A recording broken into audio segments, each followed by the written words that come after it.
All right, let's start to walk these drives. To start out, we have these different enclosure types. So depending on the environment that these drives can be subjected to, the enclosures vary quite a bit. Anything from an open chassis, a NEMA 1, NEMA 3R, NEMA 4, 4X, and even 12. Just to name some of the enclosures that are available. Their uses could be anywhere from indoor use with a light degree of protection. So maybe there's just a little bit of dust, but a fairly clean room that this drive's located in, all the way to maybe it's for outdoor use on top of a rooftop in the middle of summer in Texas or a winter in Chicago. So just varying degrees of enclosures, so they change a little bit depending on what kind of environment you're going to locate them in. And some of these even have hose down capabilities, so you can spray them down with a hose like the NEMA 4X. All right, let's talk about the different drive levels. We have our control, power, and main circuit. So our control is where we actually are getting our command, our brains located at. Then we have our power circuit. That's kind of the talking in between the main circuit and the control logic and relaying the necessary information for, let's say, feedback or just maybe we want to monitor DC bus voltage, or we want to see what our output current looks like. So our current waveform. And then we have our main circuit, which is our higher voltage part of our system, where we're going to be moving all of this power and converting it to something that's more usable for our motor. So instead of our motor being stuck at running at 60 hertz, this motor is now going to have the capability of running, depending on the motor type, varying speeds up to that 60 hertz or even higher than that. So that's with the main circuit. Let's start out by talking about control. So our control's broken up into a couple different things. Our input, most of the time, probably comes from our digital operator. So this is where you can input parameters, set up overloads, any kind of motor protection. Maybe you want to set anything as basic as XL and decel times for your motor. So you want it to your motor to XL to 60 hertz in 10 seconds or decel in 10 seconds. Those can all be set with this operator or keypad. And you also have the ability to run from your keypad if you would want to, or run from, which we'll talk about in a second, maybe our terminal board and receive a 4 to 20 signal or 0 to 10 signal for our frequency reference. So telling us what speed we would like to run at. Some options could be available with our drive. This one just happens to have a encoder card located on it. So this drive could possibly have a encoder feedback. So it would be running one of our tighter control methods. So the performance should be very good out of this motor that we're connecting to. Then we have our terminal board full of our inputs and our outputs, all of our digital, so our ones and our zeros, and our analog signals, so our 0 to 10 or 4 to 20 signals are all located on our terminal board down here. This terminal board is nice. It's has non-volatile RAM, so if something was ever to happen to the rest of your drive, but your terminal board was okay, you could just use your old terminal board in your new drive as long as certain things are kept the same, like it's the same size and control method and software revision. Then we have our control board. So this is the brain of our drive.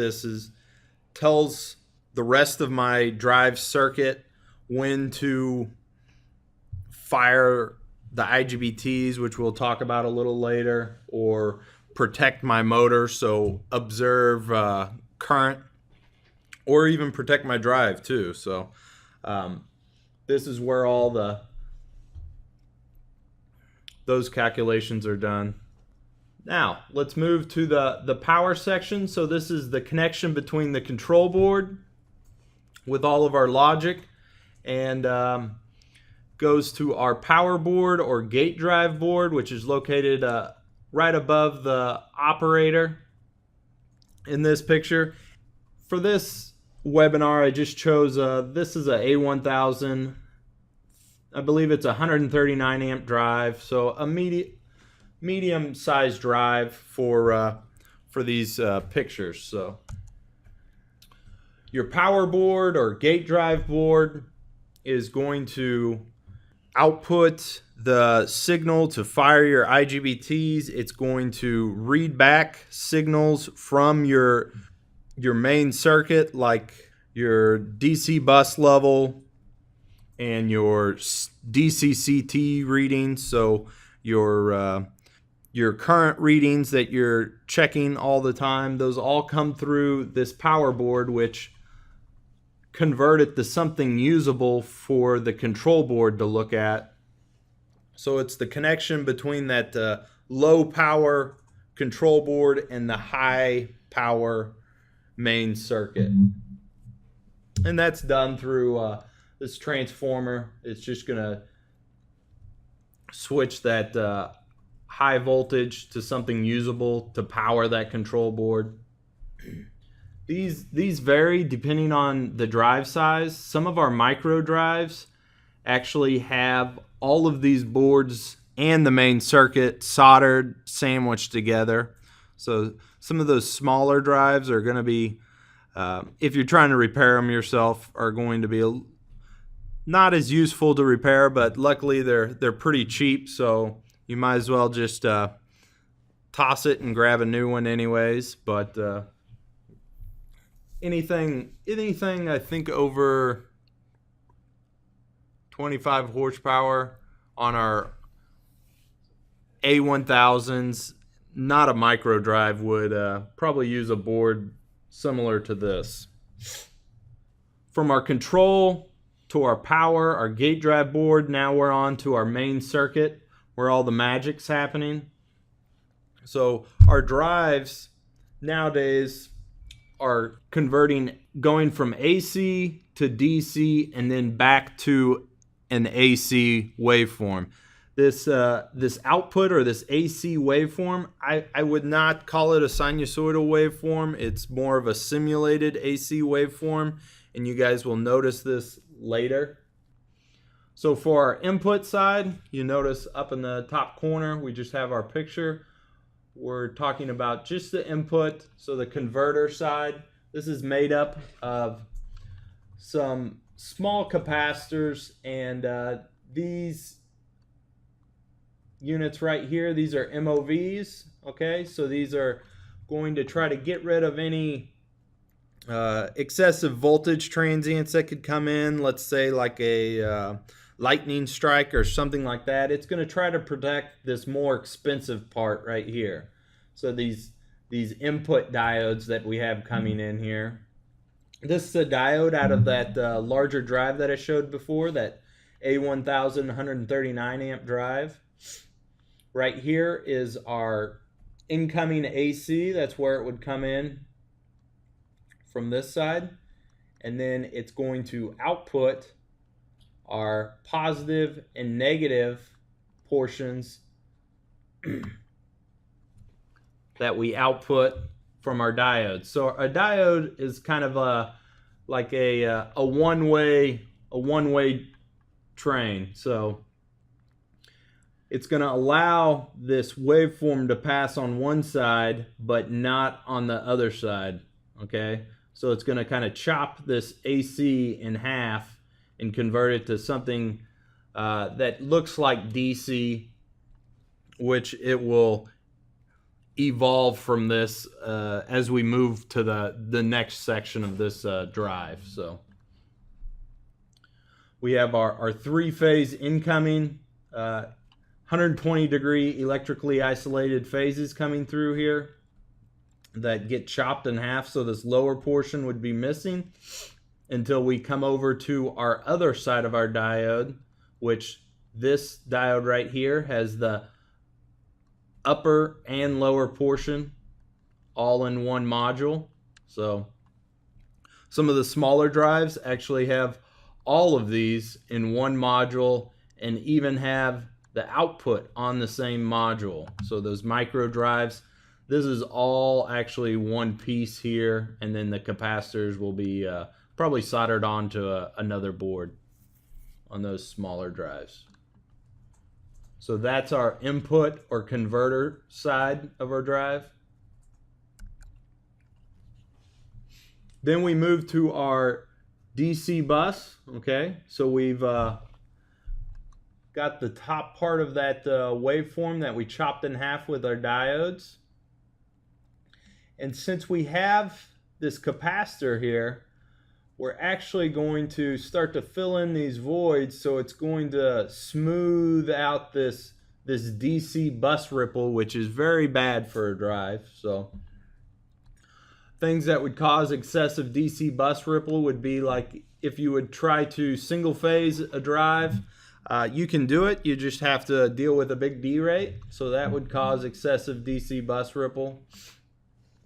But if we have three-phase incoming, you have that 120 degrees evenly distributed waveform going across here for all three phases, so it smooths out that DC bus quite a bit with the help of this capacitor.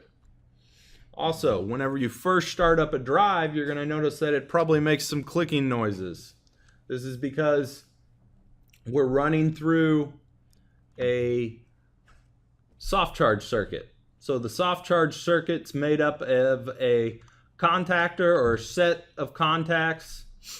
This is just spreads out the load a little bit here for this larger contactor. And then we have a resistor. So we would not want to just hit this DC bus capacitors whenever they're not charged with our diodes chopped in half waveform, because that would just act like a short and would be very bad. So we have to slowly charge up these DC bus capacitors, and we do this with this soft charge circuit. When we first start up, we'll run through this resistor and slowly charge up these capacitors. Once we reach a certain level, the power board that we talked about before will read this and change, and then the contactor is going to close, and we're going to get our full power running through to these capacitors and finish charging them, and then we have all of our power available that's from our incoming three-phase power. I didn't mention it, and I don't have a picture, but some of these drives do have DC bus reactors.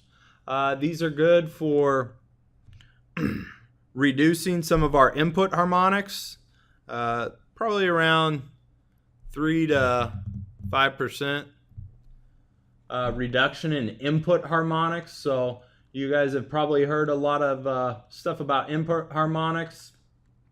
Some drives have these. Sometimes they're optional, and you can add your own if you would like. Then we move to the last section where all the magic happens. So our output section of our drive, or our inverter, this is where our IGBTs are located, our insulated gate bipolar transistors. Okay, these have DC CTs, So instead of using CTs, we use DC CTs because our insulated gate bipolar transistor actually puts out a waveform that looks looks like this. This would actually be a voltage output waveform. Our current waveform is going to look a little smoother, but we actually use DC CTs instead of CTs on drives. We also have this section here. Those are snubber capacitors for our IGBTs. IGBTs are similar to like MOSFETs, except a MOSFET's really for low voltage, really high switching frequencies. IGBT is for higher voltages and a little bit lower, or quite a bit lower switching frequencies. Still fast, not anything like the old days, but they're getting faster and faster too. So look for newer drives being able to run higher switching frequencies. These IGBTs have a gate that opens and closes. I like to think of this like a light switch.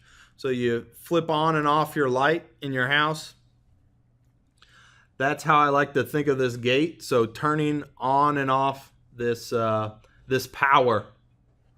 But this happens very quick, okay? We'll talk about how quick and what that looks like in just a second. But just know that these are switching very fast, anywhere from 2 kilohertz to upwards of 15 kilohertz. Okay, so that's the gate. And then we have a emitter and a collector. Okay, and also this portion here. This is our freewheeling diode. So this allows our drive to take in regen. Okay, so whenever we decelerate a motor, we're actually running through these diodes and we're filling back up our capacitors. Once we fill up our capacitors, though, they have a certain limit. The problem with this drive is you can't go past this front end. So once that comes in through the diodes, it can't backtrack back out into our incoming line. So we're kind of stuck to fill up these capacitors. That's why people can trip out on things like overvoltage. So we have a very high DC bus voltage. And I don't think I mentioned it before, but you can always do a quick calculation to figure out what kind of DC bus voltage you have by whatever your incoming voltage is, times it by the square root 2, and then that will be your DC bus voltage. Okay, so we have these freewheeling diodes that allow us to regen back into these capacitors during like a decel. If there's different ways to mitigate that issue, you can use resistors to burn off excess energy. You can use one of our RC5s, DC5s to regen back on the line that way. You could add excess capacitors, or if you have another drive, you could do common busing between the drives. There's a bunch of different possibilities to try to get out of that overvoltage scenario, or just increase your decel time. That's the simplest way. So each of these sets of IGBTs are going to output a waveform. Okay, so we're building that sinusoidal or simulated sinusoidal waveform. Okay, so we have a positive and negative portion for each of these. So each of these are going to have their own waveform. So we are outputting 3-phase simulated AC to our motor. Since we're doing that, we now have the ability to control what our frequency is and what our average voltage is.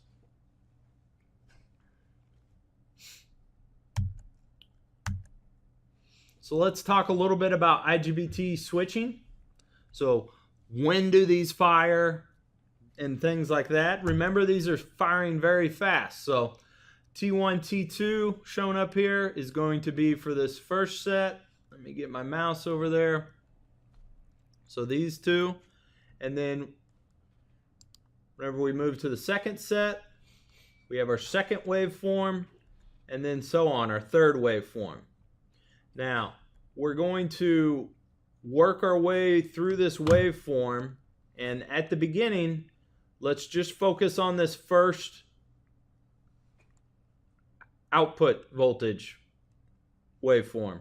Okay, so just focus on T1, T2, and what you're going to be looking at are these two.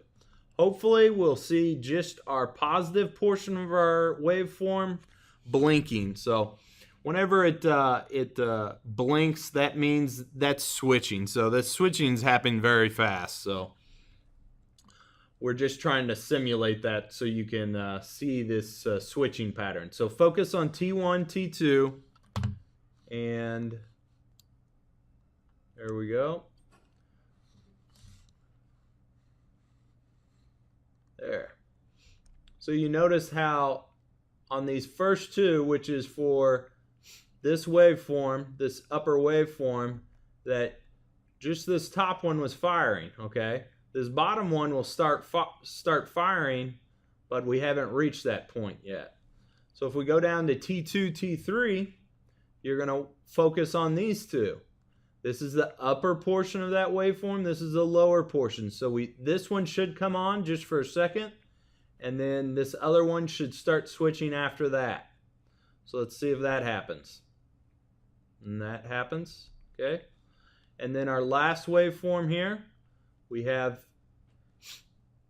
our two IGBTs here.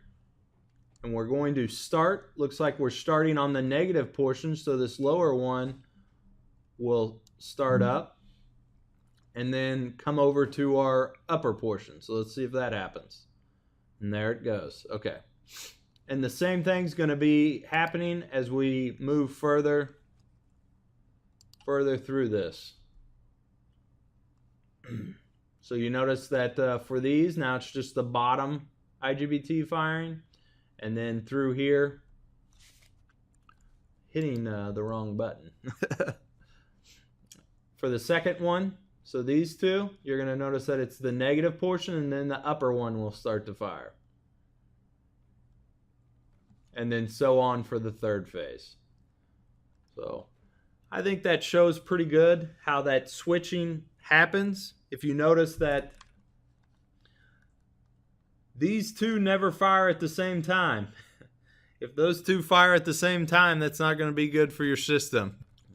So there's usually this little bit of off time where we make sure that both of those don't fire. Let's talk about pulse width modulation. A lot of you guys have probably heard about pulse width modulation. We're going to follow from this. This is an actual output voltage waveform. We're going to use this and just use a simplified one. So with pulse width modulation, we vary the width of this pulse. This pulse is always going to have our full DC bus available. So this goes up to our full DC bus and actually can get even larger with long lead lengths due to voltage transients. So you're going to see full DC bus at the top of this. But with the IGBT, we're able to vary how long we stay on. So if we're trying to form this sinusoidal output, we're not going to stay on very long at the beginning. So for this full cycle that's available, or this full period that's available for this IGBT to stay on, we're only staying on a very small amount of time. Then as we start to build our sinusoidal waveform, we start to stay on more and more, okay? Until towards the middle, we kind of saturate and we stay on the whole time. And then same thing happens with the other side. We start staying on less and less until we reach that 0 point. and then the other set of IGBTs start firing. Okay? You can't really talk about pulse width modulation and not talk about carrier frequency. We talked about it before. IGBTs have a carrier frequency of usually they can be less than 2 kilohertz, but 2 kilohertz all the way up to 15 kilohertz. This carrier frequency is inputted into this voltage waveform as a triangle wave, and we use whatever frequency reference we want. So if this is 60 hertz, so how we vary the frequency, this wave that we're trying to make is just going to get squished or wider. So, you know, the more squished it is, the faster we're going to, our motor's going to turn. So, you know, if you're running some high-speed machine, this could be, you know, 400 hertz or more could be possible. Click the head. And maybe you're wanting to run at low speed. As long as your motor's capable of running at this low speed, you could be running with a very, very wide or long, stretched out part of your wave. So how this works is this carrier frequency set, so it has a set area that it works in, but depending on what frequency reference we want, we will just choose our intersecting points. From there, that picks how wide of a pulse we need. As our wave starts to build up, our intersecting points get a little wider, so that's why our pulse gets larger, and so on up until where we saturate, where we're on the whole time, and then we start to come back down. These points of intersection start to get smaller and smaller, and that's how we would make, for this example, an upper part of one of our waveforms. Got a question here. What causes noises in the motor? Line changing gears. Oh, like changing gears. Oh, okay. So what causes noises in the motors? Carrier frequency. You're going to notice if you run a motor across the line, it's going to be real quiet and nice. And then whenever you run it with a drive, it could be at low carrier frequencies. It could be a little more noisier. That's just the actual vibrations in the laminations that make up a motor that we talked about before. Remember that that stator has those little chunks of iron broken up in between there, and that's those laminations actually kind of vibrating and making that noise. Now, as you increase your carrier frequency, you're going to notice that that noise kind of goes away. Well, it's just because it goes to a higher frequency that you can't hear, or that I can't hear anymore anyways. So that was a good question. So there's carrier frequency. We were talking about our voltage waveform before. If you look at our current waveform, it looks great. So our current waveform, I like to call it a shark tooth pattern. So voltage is instantaneous. So that's why it kind of looks like it's square wave that's alternating. Okay, but current takes time to change. So whenever that IGBT switches on and off, it's going to go off, but it can't shut off instantaneously. So this middle point here, it takes time to shut off. So it comes down, and by the time it's at this point, the drive's already ready to fire the IGBT again. So we fire the IGBT again, and it makes this little sawtooth pattern going down through here. So as you increase your carrier frequency, what do you think is going to happen to this sawtooth pattern? It's probably going to get a lot smaller and smoother, right? So our current waveform going to our motor will be better, as long as we don't have a lot of voltage transients and long lead length issues. You would be fine with running a higher carrier frequency up to a certain extent. You got to remember, if you're switching these IGBTs a lot more often, what happens? Excess heat's going to happen. So these IGBTs are going to heat up quicker. So you may have to deal with a D-rate, especially if you're loading this up to its full capacity. There's built-in safeties that will protect the drive, but you're definitely firing those IGBTs more, which is going to create more heat. Hey, it makes a nicer waveform, but you got to deal with that.